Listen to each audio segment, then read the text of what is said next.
बाद जो medal ceremony होती है जहाँ पे खिलाड़ियों को मेडल दिए जाते हैं, वहाँ पे जब मेडल सेरेमनी हुई तो स्टैसी ड्रैगुला जब वापस आ रही थी तो जैसे छोटे बच्चे पीछे बैठे हुए हैं, एक छोटी सी बच्ची उनके पास गई और उनसे उसने पूछा कि ये जो आपने गोल्ड मेडल जीता है, इसका श्रेय आप अपने आप को देते हैं या जो आपने पोल वॉल्ट का पोल यूज किया उसको देते हैं? सो ड्रैगुला ने थोड़ी देर सोच के उसका उत्तर दिया, 50% मेरा एफर्ट है, 50% जो मैंने पोल का इस्तेमाल किया है, जिसको आजकल हम फाइबर ग्लास पोल बोलते हैं या कैटापोल बोलते हैं, 50% सहायता मेरे को उससे मिली है। ये जो पोल है किया गया जिसको बोलते हैं एंड एंड मिडल टेक्निक। जैसे हमारे शरीर के 3 हिस्से हैं, एक ये एंड है, एक हमारे पैर एंड है और जो हमारा बीच का हिस्सा है, इससे टेक्निक डेवलप किया गया है जो हमारे वैज्ञानिकों ने डेवलप किया, जिसकी सहायता लेके वो आज 6.26 मीटर का वर्ल्ड रिकॉर्ड उन्होंने भी किया थोड़े दिन पहले। तो मैं आपको स्पोर्ट्स साइंस के बारे में जानकारी दूंगा, जो बहुत ही महत्वपूर्ण सिद्धांत है स्पोर्ट्स साइंस का, जिसको हम प्रशिक्षण भार बोलते हैं, ट्रेनिंग लोड बोलते हैं, उसके बारे में मैं आज आपसे जिक्र करूंगा। प्लीज स्लाइड को डाल लो। ये जो प्रशिक्षण भार जो ट्रेनिंग लोड है, ये साइंस ऑफ स्पोर्ट्स ट्रेनिंग का बहुत ही महत्वपूर्ण हिस्सा है। जब तक खिलाड़ी को उसकी क्षमता के अनुसार ट्रेनिंग लोड नहीं दिया जाता, ट्रेनिंग लोड कम हो जाए खिलाड़ी को पूरा लाभ नहीं मिलेगा, और ट्रेनिंग लोड की क्षमता से अधिक हो जाए तो ओवरलोड की समस्या हो जाती है, जो आज की साइंस कहती है कि ओवरलोड खिलाड़ी के लिए अच्छा नहीं है, उसमें कई समस्याएं पैदा हो जाती हैं।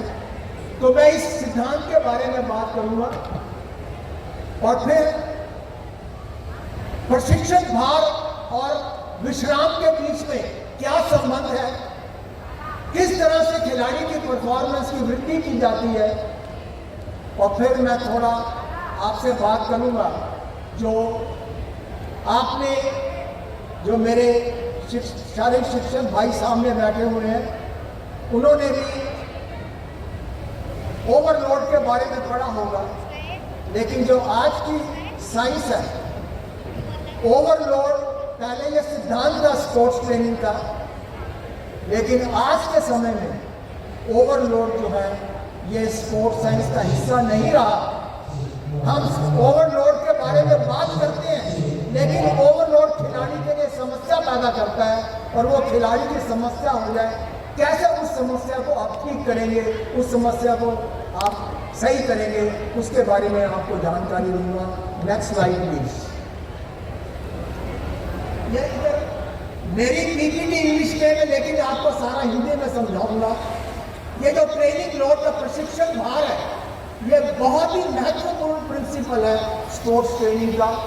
खिलाड़ी को उसकी क्षमता के अनुसार ट्रेनिंग लोड दिया जाता है, प्रशिक्षण भार दिया जाता है, और उस लोड के अनुसार उसको विश्राम दिया जाता है। जब इस लोड एंड रिकवरी में प्रशिक्षण भार और विश्राम में सही संबंध नहीं होगा, खिलाड़ी लोड उसकी क्षमता से अधिक दे दें और उसकी अनुपात में उसको विश्राम नहीं देंगे, तो खिलाड़ी को समस्या हो सकती है। और ये जो प्रशिक्षण भार है, ये इसमें आपको एक चीज याद रखनी है, जो ट्रेनिंग लोड है परफॉर्मेंस को बढ़ाने के लिए भी दिया जाता है, और ट्रेनिंग लोड आजकल जल्दी रिकवर होने के लिए, जल्दी विश्राम की अवस्था में आने के लिए भी आप उसको ट्रेनिंग लोड देते हैं। उस समय ट्रेनिंग लोड आपने भी कभी देखा होगा, अगर आप कभी अच्छी एथलेटिक मीट देखने गए हैं, जब खिलाड़ी अपना इवेंट कंप्लीट कर लेता है तो वो क्या करता है, वापस स्टेडियम में जाता है, वहाँ जहाँ पे कूल डाउन करता है, वहाँ पे अपने आप को लिम्बो डाउन करता है, उससे भी वो थोड़ा लोड लेता है ताकि उसकी रिकवरी जल्दी हो जाए। ये सबसे महत्वपूर्ण क्रीड़ा विज्ञान का प्रिंसिपल है। हर खिलाड़ी के लोड को कैलकुलेट किया जाता है। उसके साथ साथ उसको कितनी रिकवरी दी जाए उसको भी कैलकुलेट किया जाता है। और जब तक दोनों में संबंध नहीं होगा, मैं आपको डायग्राम के माध्यम से समझाने का प्रयास करूंगा लोड एंड रिकवरी का संबंध। Next slide please. ये देखिए, लोड जो है ये दो प्रकार का होता है। आउटर लोड जिसको बाहर का लोड बोलते हैं, इनर लोड भीतर का लोड है। इन दोनों में सही संबंध होना चाहिए अगर आप चाहते हैं कि खिलाड़ी की परफॉर्मेंस में उन्नति हो, खिलाड़ी की परफॉर्मेंस में वृद्धि हो। और जब तक इन दोनों में सही तालमेल नहीं होगा, खिलाड़ी कितना भी अच्छा हो, उस लोड का प्रभाव खिलाड़ी के ऊपर नहीं आएगा। नेक्स्ट स्लाइड में जाइए प्लीज। ये देखिए प्रशिक्षण भार ट्रेनिंग लोड, ये दो प्रकार का होता है। आउटर लोड जिसको वो लोड है जो कोच खिलाड़ी को देता है। इनर लोड जो है उस लोड का खिलाड़ी के ऊपर क्या प्रभाव पड़ता है उसको हम इनर लोड बोलते हैं, भीतर का लोड बोलते हैं। इन दोनों में सही संबंध होना चाहिए। जो ये आउटर लोड जो बाहर का लोड है वो दो प्रकार से है। इंटेंसिटी ऑफ लोड जिसको लोड की तीव्रता बोलते हैं, और वॉल्यूम ऑफ लोड जो लोड का परिमाण है। इन दोनों में सही संबंध चाहिए। जो इंटेंसिटी है लोड की, जो लोड का परिमाण है, इन दोनों की दोनों वेरिएशन है। इंटेंसिटी ऑफ स्टिमुलस, लोड की तीव्रता, डेंसिटी ऑफ स्टिमुलस, कितना लोड के बाद खिलाड़ी को विश्राम दिया जाए, इन चीज़ों को कैलकुलेट करना पड़ता है। लोड भी कैलकुलेट करना पड़ता है, उसको कितना विश्राम दिया जाए वो भी कैलकुलेट करना पड़ता है। जब तक इन दोनों में सही तालमेल नहीं होगा, तब तक उस लोड का प्रभाव खिलाड़ी के ऊपर नहीं आएगा। और फिर volume of stimulus, volume of stimulus load का परिमाण है, वो भी दो भागों में बटा हुआ है। उसकी कितनी बार उस लोड को रिपीट करना है, और ड्यूरेशन ऑफ स्टिमुलस, कितनी उसको रिकवरी दी जाए, दो लोड के बीच में कितना विश्राम दिया जाए ताकि उस लोड का प्रभाव जो है वो खिलाड़ी के ऊपर जाए। अब देखिए, जो इनर लोड है, भीतर का लोड, आप में से बहुत बच्चे हैं जो खिलाड़ी होंगे और जो मेरे सामने बैठे हैं वो भी जब यंग होंगे उन्होंने भी कई रिकॉर्ड तोड़े होंगे, अपनी बड़ी अच्छी परफॉर्मेंस दी होगी। आपने अमूमन देखा होगा कोच खिलाड़ी को प्रशिक्षण भार दे देता है, मोटरसाइकिल उठाता और घूमने चले जाता है, खिलाड़ी अकेला वहां पे ट्रेनिंग कर रहा है। या खिलाड़ी को कोच लोड दे देता है और वो किसी से बातें करता रहता है, खिलाड़ी की तरफ ध्यान नहीं होता।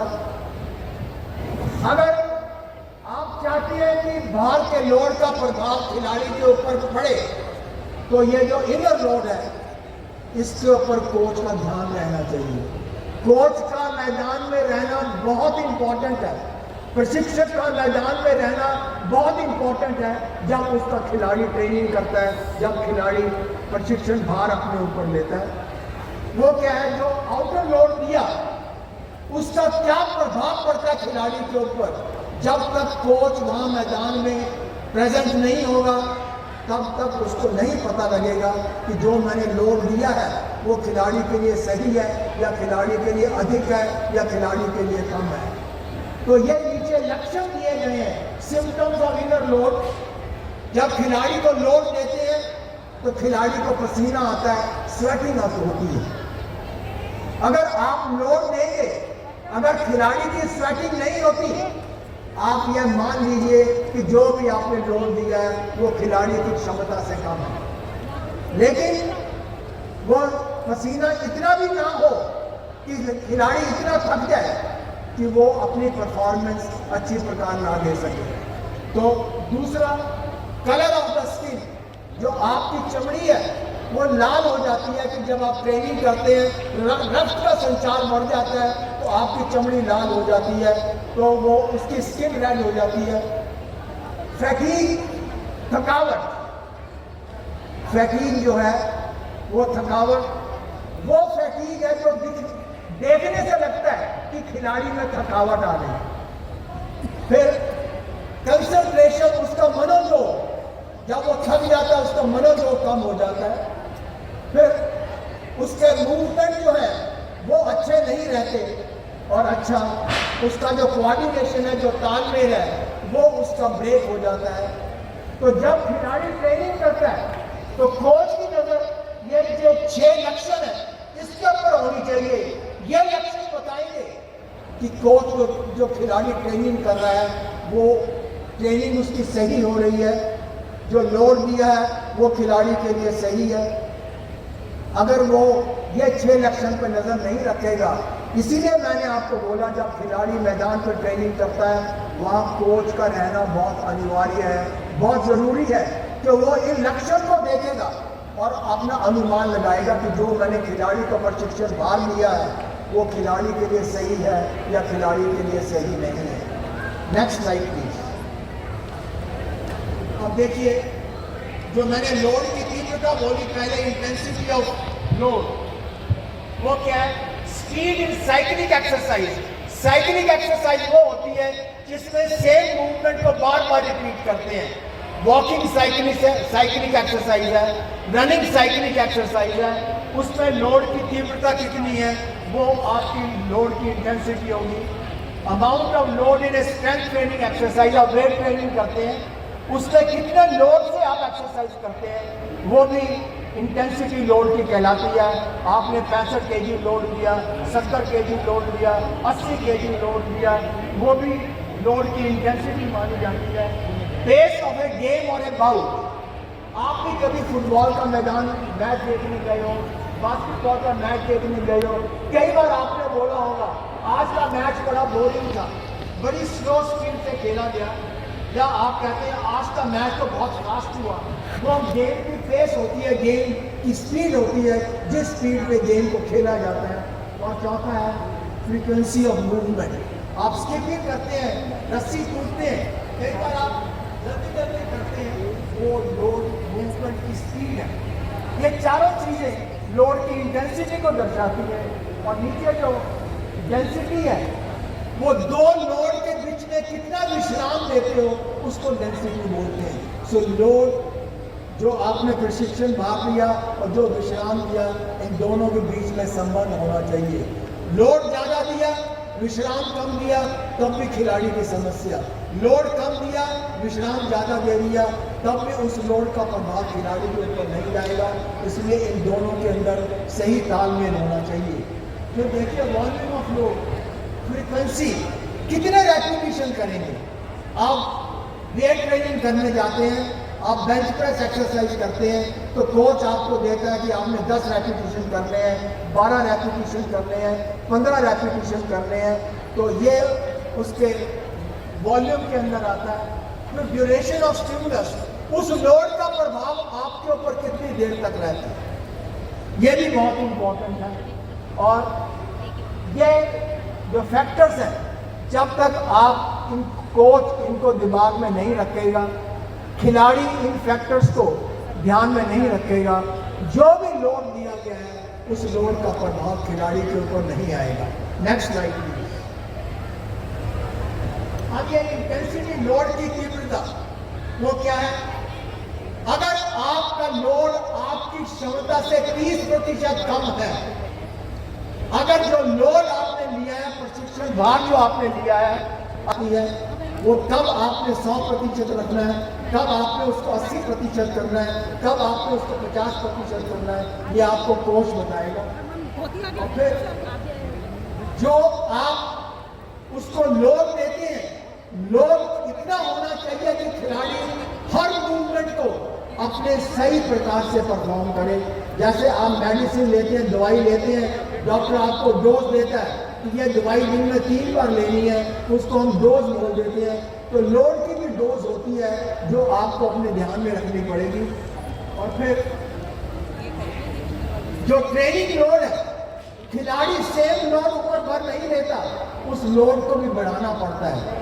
हर 10 से 20 दिन के बाद लोड को बढ़ाया जाता है, लोड को इंक्रीज किया जाता है। कि जब आप एक लोड से ट्रेनिंग शुरू करते हैं, अडाप्टेशन होता है, अनुकूलन और आ जाता है, उसको हम बोलते हैं अनुकूलन हो गया, खिलाड़ी की अडाप्टेशन हो गई। इसकी नेक्स्ट स्लाइड लगाइए प्लीज। ये देखिए लोड के साथ खिलाड़ी का अनुकूलन कैसे होता है, लोड के साथ खिलाड़ी की एडजस्टमेंट कैसे होती है। ये जो बाईं तरफ है ये लोड है और दाईं तरफ उसका रिकवरी है। लोड और रिकवरी प्रशिक्षण भार और विश्राम में जब तक सही संबंध नहीं होगा वो लोड आप उसको विश्राम दे रहे हैं वो लोड के अनुपात में होना चाहिए। आपने लोड ज्यादा दे दिया, रिकवरी कम दी, खिलाड़ी को समस्या। लोड कम दे दिया, रिकवरी ज्यादा दे दी, तब भी उस लोड का प्रभाव जितना होना चाहिए खिलाड़ी के ऊपर नहीं आएगा। तो प्रशिक्षण भार और विश्राम में सही संबंध होना चाहिए और किसी भी लोड का पूरा प्रभाव खिलाड़ी के ऊपर आने के लिए 10 से 20 दिन लग जाते हैं। जो भी आप खिलाड़ी को लोड देते हैं उस लोड का पूरा प्रभाव आने के लिए 100% बेनिफिट आने के लिए 10 से 20 दिन लग जाते हैं। जो नया खिलाड़ी होता है, एक बिगिनर नया खिलाड़ी, उसके ऊपर 10, 11, 12 दिन में लोड का प्रभाव आ जाता है और जो नेशनल और इंटरनेशनल लेवल के खिलाड़ी होते हैं उनके ऊपर पूरे लोड का प्रभाव आने में 18 से 20 दिन लग जाते हैं। तो आपको लोड और जो रिकवरी किया जो ये प्रपोर्शन है ये कम से कम 10 से 20 दिन लग जाते हैं लोड के खिलाड़ी के ऊपर उस लोड का 100% प्रभाव। अब ये डायग्राम देखिए इधर, ये जो बाईं तरफ है ये प्रशिक्षण भार है, उसके दाईं तरफ आपने विश्राम दिया है। इन दोनों में सही संबंध हो खिलाड़ी की परफॉर्मेंस की उन्नति होती जाएगी, बढ़ती जाएगी। लेकिन अगर आप वो कंडीशंस का पालन सही प्रकार से नहीं करते हैं, ये दूसरी डायग्राम को देखिए, आपने लोड दिया प्रशिक्षण और रिकवरी कम है। आपको ये नजर आ रही है डायग्राम?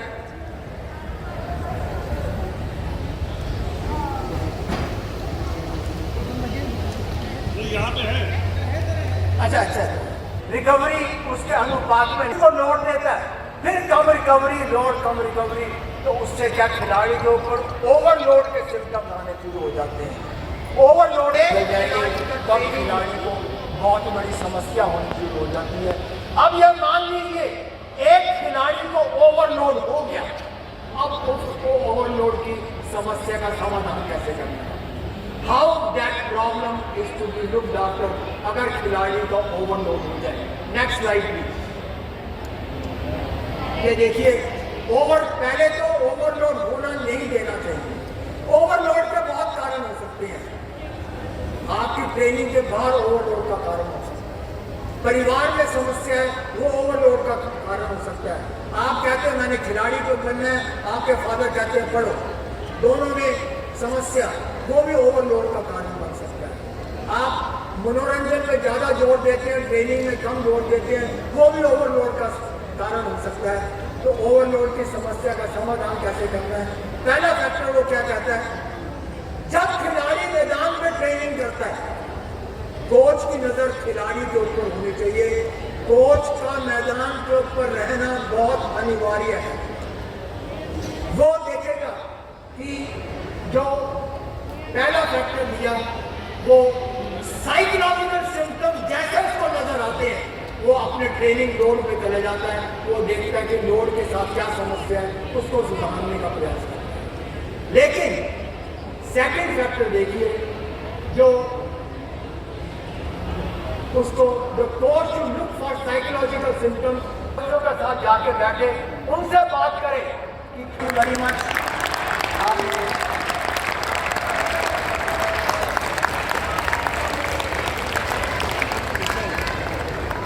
अगर आपका कोई भी प्रश्न हो बिना संकोच किए हुए प्रश्न पूछिए प्लीज। कोई भी प्रश्न हो आपका पूछिए, बोलिए। आपने स्ट्रेंथ ट्रेनिंग करानी है, कितने लोड से वो एक्सरसाइज करेगा उसको कैलकुलेट करना पड़ेगा, कितने रेपिटेशन करेगा उसको कैलकुलेट करना पड़ेगा। ये वैज्ञानिक जो होंगे आपके साथ, क्रीड़ा वैज्ञानिक, वो आपकी सहायता करेंगे, आपके लोड को कैलकुलेट करके कोच को देंगे, कोच इस लोड से ट्रेनिंग करवाएगा। तो ओवरलोड की समस्या, लोड को कैलकुलेट किया जाता है। जब मैं आपके पास अगली बार आऊँगा तो मैं आपको बताऊँगा रोड को कैसे करें। बहुत सारे खिलाड़ी तैयार किए, सिर्फ इंडिया में नहीं, बांग्लादेश में बहुत किए हैं, ऑस्ट्रेलिया में मैंने जॉब करी है, मैंने आपकी मॉरिशस में जॉब करी है और इंडिया में भी बहुत जॉब काम किया है। मैं आऊँगा और तब आपको मदद करूँगा।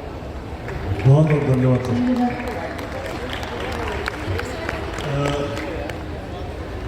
अगर कोई और सवाल